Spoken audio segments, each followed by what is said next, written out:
আমরা তো সকালে টস করছি একসঙ্গে, বোথ ক্যাপ্টেন দুই টিমের আসছেন, একসঙ্গে টস করলাম। টস করার পরেও কিন্তু আমার সঙ্গে তামিম ইকবালের আফটার টস 3-4 মিনিট কথা হয়েছে। কথা হওয়ার পর ও ড্রেসিং রুমে চলে যায়, আমি আমার রুমে চলে যাই। হঠাৎ করে মডার্ন টিমের ফিজিও এনাম, উনি ফোন দিলেন, উনি ফোন দিয়ে বললেন যে তামিম ইকবাল পেইন ফিল করতেছে বুকে, আমরা তাকে হসপিটালে নিয়ে যাচ্ছি। তো মাঠেই অ্যাম্বুলেন্স ছিল এবং সম্ভবত তামিম ইকবালের প্রাইভেট কারটাও ছিল, মাইক্রো গাড়িটাও ছিল। তো ওরা সঙ্গে সঙ্গেই আসে হসপিটালে। তখন আমি আমার রুমেই ছিলাম। তো আমরা রুমের থেকে তামিম ইকবালের ডাক্তারের সঙ্গে কথা বলে খবর নিচ্ছিলাম। বিকেএসপির ডাক্তার ছিল, এবং আমাদের যে ট্রেনার ডালিম, মডার্ন টিমের ডালিমও ছিল। মানে ওরা এত আউটস্ট্যান্ডিং দায়িত্ব পালন করছে, আসলে এটা না দেখলে বোঝার মতো না। তখন তো আসলে ওইরকম অভিভাবকরা কিন্তু ছিল না ওই সময়। তো ওনারা এখানে নিয়ে আসছেন, তখন আমি মাঠে। নিয়ে আসার পরে তামিম ইকবালের এখানে ট্রিটমেন্ট করেছেন, সম্ভবত ইসিজি করিয়েছেন। ইসিজিটা ভালো ছিল, কিন্তু আরেকটা রিপোর্ট একটু এটা সঙ্গে সঙ্গে বোঝা যায় না, ডাক্তার বললো। তো তামিম ইকবাল বললো আমি এখন বেটার ফিল করতেছি। সো ও ইতিমধ্যে হসপিটাল থেকে হেলিকপ্টারের সঙ্গে যোগাযোগ করছে যেন হেলিকপ্টার তাকে বিকেএসপি থেকে এসে নিয়ে যায়। তারপরে সে তখন অ্যাম্বুলেন্সে করেই কিন্তু বিকেএসপিতে আসে। তো এর মধ্যে আমাকে বলল মডার্ন টিমের ম্যানেজার যে হেলিকপ্টার আসতে পারে, এসে তামিমকে নিয়ে যেতে পারে। তো আমরা যখন আকাশে হেলিকপ্টারের শব্দ শুনলাম, আমি সঙ্গে সঙ্গে আমার গাড়ি নিয়ে আপনার অ্যাথলেটিক ট্র্যাকে আসলাম বিকেএসপির, যে জায়গায় হেলিকপ্টার ল্যান্ড করতে। আমি এসে দেখলাম হেলিকপ্টারটা ল্যান্ড করছে, তামিমের অ্যাম্বুলেন্স ঢুকছে, পিছনে আমার গাড়িটা ঢুকতেছে। খুব অ্যাম্বুলেন্সটা খুব দ্রুততার সঙ্গে যাচ্ছে। তো গেল, আমিও গাড়ি থেকে নামলাম। নামার পরে যখন তামিমের কাছে গেলাম যে তামিমকে নামাবে, অ্যাম্বুলেন্স থেকে নিয়ে হেলিকপ্টারে শিফট করবে, তখন তামিম ইকবালের মধ্যে আমরা পুরাইটাই অচেতন। পুরোপুরি অচেতন, মুখ দিয়ে আপনার ফেনা পড়তেছে।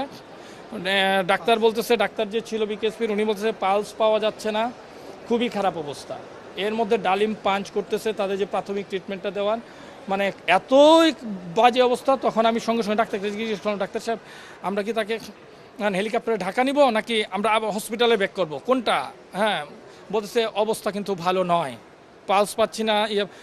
অবস্থাটা আমি তো তামিম গেলে পায়ের দিকে আমি এরকম করতেছি, তামিম তামিম বলে ডাকতেছি, কোনো প্রকার রেসপন্স নাই। ডাক্তার বলতেছে দাদা খুব তো সঙ্গে সঙ্গে ডাক্তার যখন বলল যে না, নেওয়াটা ঠিক হবে না, সঙ্গে সঙ্গে বললাম তাহলে হসপিটালে ব্যাক করেন। আমরা আবার ট্রলি দিয়ে জিনিসটা ভেতরে নিয়ে ডাক্তারের পরামর্শক্রমে আমি বললাম যে যেহেতু আমি ম্যাচ রেফারি ছিলাম, আমাদের তো একটা সিদ্ধান্ত তো নিতে হবে। আমি ওই জায়গায় আমি বললাম যে হসপিটালে চলে আমরা ব্যাক করি। যেহেতু ডাক্তারের সিদ্ধান্তটাও তাই যে এটা করলে ভালো হবে, তখন আমি বললাম যে ঠিক আছে আমরা মুভ করো হসপিটালে। তো আমরা যখন গাড়ি নিয়ে হসপিটালে মুভ করি, রাস্তায়ও কিন্তু 4-5 মিনিটের মধ্যে আমরা পৌঁছায় যাই, কোনো জ্যাম ছিল না। তখন গাড়ির মধ্যেও কিন্তু তার ট্রিটমেন্ট চলতেছে, ডাক্তার এবং ডালিম, আমি সামনের সিটে বসা। তো ট্রিটমেন্ট যদি হঠাৎ ডালিম বললো যে দাদা মনে হয় একটা রেসপন্সের মতো আসছে।